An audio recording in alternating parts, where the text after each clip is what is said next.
കേരളം പിന്നാക്കമാണെന്ന് പ്രഖ്യാപിച്ചാൽ കൂടുതൽ സഹായം നൽകാമെന്ന കേന്ദ്രമന്ത്രി ജോർജ് കുര്യന്റെ പ്രസ്താവനയ്ക്കെതിരെ പ്രതിഷേധം കനക്കുകയാണ്. കേരളത്തെ അപമാനിച്ച കേന്ദ്രമന്ത്രി ജോർജ് കുര്യൻ പ്രസ്താവന പിൻവലിച്ചു മാപ്പ് പറയണമെന്ന് മന്ത്രി PA മുഹമ്മദ് റിയാസ് പറഞ്ഞു. ഒരു കേന്ദ്രമന്ത്രി പറയാൻ പാടുള്ള കാര്യമാണോ ജോർജ് കുര്യൻ പറഞ്ഞതെന്ന് മന്ത്രി K രാജൻ ചോദിച്ചു. കേരളത്തെ ദരിദ്രമാക്കണമെന്നാണ് കേന്ദ്രമന്ത്രിമാർ ആഗ്രഹിക്കുന്നതെന്ന് ജോർജ് കുര്യന്റെ പ്രസ്താവന ഇത് വ്യക്തമാക്കുന്നതാണെന്നും CPM സംസ്ഥാന സെക്രട്ടറി MV ഗോവിന്ദനും പ്രതികരിച്ചു. കേന്ദ്രമന്ത്രിയുടെ പരാമർശം കേരളത്തെ അപമാനിക്കുന്നതിന് തുല്യമാണ്. കേരള മോഡൽ ഇന്ത്യയിലെ മറ്റു സംസ്ഥാനങ്ങളിൽ നടപ്പിലാക്കിക്കൊണ്ടിരിക്കുന്ന ഘട്ടത്തിൽ ഇതിൽ നിന്നൊക്കെ കേരളം പുറകോട്ട് പോകണം എന്ന് പറയുന്നതിന് തുല്യമാണ്.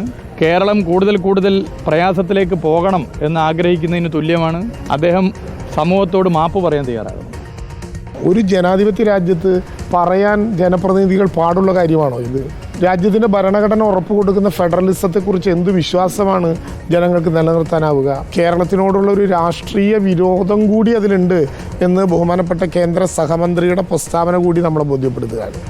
ജോർജ് കുര്യൻ്റെ സ്റ്റേറ്റ്മെൻറ്റ് ആ രീതിയിൽ കണ്ടാൽ മതി. കേരളത്തിലെ ജനങ്ങൾ അതിനെല്ലാം കൃത്യമായ മറുപടി നൽകും എന്ന് തന്നെയാണ് ഞാൻ പ്രതീക്ഷിക്കുന്നത്. കേരളത്തിനെതിരായിട്ടുള്ള ബഡ്ജറ്റ് അവതരിപ്പിക്കുക, എന്നിട്ട് കേരളം എന്തെങ്കിലും ആനുകൂല്യം കിട്ടണമെങ്കിൽ കേരളം ദരിദ്രമാവണം, അങ്ങനെ ദരിദ്രമാവട്ടെ എന്ന കേരള വിരുദ്ധ സമീപനം സ്വീകരിക്കുക. അത്തരം സമീപനം സ്വീകരിക്കുന്ന BJP അതുപോലെ തന്നെ നേതാക്കൾ, മന്ത്രിമാർ ഉൾപ്പെടെയുള്ളവരെ ജനങ്ങൾ കൃത്യമായി മനസ്സിലാക്കി വിശകലനം ചെയ്യും, വിശദീകരിക്കും. അവർ തന്നെ കൃത്യമായിട്ടത് കാര്യങ്ങൾ കാണുന്നുണ്ട്, വിലയിരുത്തുന്നുണ്ട് എന്നാണ് അത് സംബന്ധിച്ച് പറയാനുള്ളത്. കേന്ദ്ര ഗവൺമെൻറ് ഇന്ത്യ ഒരു രാജ്യമാണെന്ന് മനസ്സിലാക്കണം. ആദ്യം ഇന്ത്യയിലെ എല്ലാ സംസ്ഥാനങ്ങൾക്കും ജനങ്ങൾക്കും തുല്യനീതി ലഭ്യമാകണം. ഒരു രാജ്യം, ഒരു തെരഞ്ഞെടുപ്പ് എന്നൊക്കെ പറഞ്ഞ് നടക്കുന്നവരല്ലേ. കേന്ദ്ര ഗവൺമെൻറ് ഇന്നലെ ധനമന്ത്രി അവതരിപ്പിച്ചിരിക്കുന്ന ബഡ്ജറ്റ് കേരളത്തോട് കാണിച്ചിട്ടുള്ള അവഗണന, കേരള വിരുദ്ധ മനോഭാവം, ഇത് കേരളത്തിലെ ജനങ്ങളാകെ മനസ്സിലാക്കും. BJP എന്ന് പറയുന്ന കേരള വിരോധ പാർട്ടിയായി മാറിക്കഴിഞ്ഞിരിക്കുകയാണ്. കടുത്ത കേരള വിദ്വേഷമാണ് BJPയിലുള്ളത്. അതിൻ്റെ പ്രതികരണമാണ് വന്നിട്ടുള്ളത്.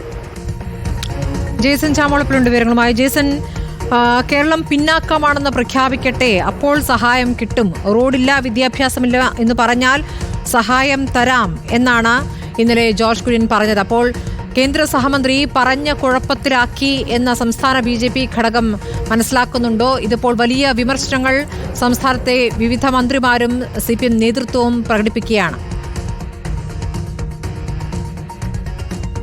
സ്മൃതി, തീർച്ചയായും കഴിഞ്ഞ ദിവസം പ്രഖ്യാപിച്ച കേന്ദ്ര ബജറ്റിൽ കേരളത്തോടുള്ള അവഗണന മാത്രമല്ല പ്രധാന പ്രശ്നം. കേന്ദ്രമന്ത്രി, കേരളത്തിലുള്ള ഒരു കേന്ദ്രമന്ത്രി നടത്തിയ പ്രസ്താവന കൂടി ഇതിന്റെ അതീവ ഗുരുതരാവസ്ഥ ചൂണ്ടിക്കാണിക്കുന്നതെന്നാണെന്ന് പ്രതിഷേധവുമായി രംഗത്തെത്തിയ മന്ത്രിമാരും പാർട്ടി നേതാക്കളും ഒക്കെ വ്യക്തമാക്കുന്നത്.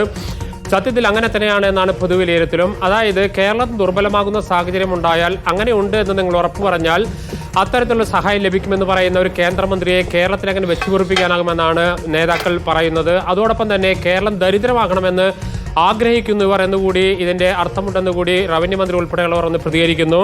തങ്ങളെ ദുർബലത വെളിപ്പെടുത്താതെ സഹായം ഇല്ല എന്ന് പറയുന്നതിലൂടെ കേരളത്തോടുള്ള കേന്ദ്രത്തിൻ്റെ സമീപനം വ്യക്തമാകുന്നു എന്നാണ് റവന്യൂ മന്ത്രി K രാജൻ പ്രതികരിച്ചത്. അതോടൊപ്പം തന്നെ CPM സംസ്ഥാന സെക്രട്ടറി MV ഗോവിന്ദനും അതുപോലെ തന്നെ മന്ത്രി മുഹമ്മദ് റിയാസും EP ജയരാജൻ ഉൾപ്പെടെയുള്ളവർ കേന്ദ്രമന്ത്രിയുടെ പ്രസ്താവന കേരളത്തിലെ BJP നേതൃത്വം അംഗീകരിക്കുന്നുണ്ടോ എങ്കിൽ പ്രതികരിക്കണമെന്നാവശ്യമായി രംഗത്തെത്തുന്നു. ഏതായാലും കേന്ദ്രത്തിന് മുമ്പിൽ യാതൊരു രീതിയിൽ കൈനീട്ടിപ്പോകാൻ ഉദ്ദേശിക്കുന്നില്ല എന്ന് റവന്യൂ മന്ത്രിയും മന്ത്രി റിയാസും വ്യക്തമാക്കുന്നുണ്ട്. വയനാട് പാക്കേജ് ഉൾപ്പെടെയുള്ളവർ സമയബന്ധിതമായി തന്നെ പൂർത്തിയാക്കി. കേന്ദ്രത്തിന്റെ സഹായം ലഭിച്ചാലും ഇല്ലെങ്കിലും വയനാട് പാക്കേജ് ഉൾപ്പെടെയുള്ളത് വ്യക്തമായി നടപ്പാക്കാൻ വേണ്ട എല്ലാ ക്രമീകരണവും സംസ്ഥാന സർക്കാർ തയ്യാറാക്കുന്നു എന്നതാണ് പറയുന്നത്. വലിയ രീതിയിലുള്ള പ്രതിഷേധം കേന്ദ്രമന്ത്രിയുടെ പ്രസ്താവനയോടും കേന്ദ്ര ബജറ്റിനോടുമുണ്ട്.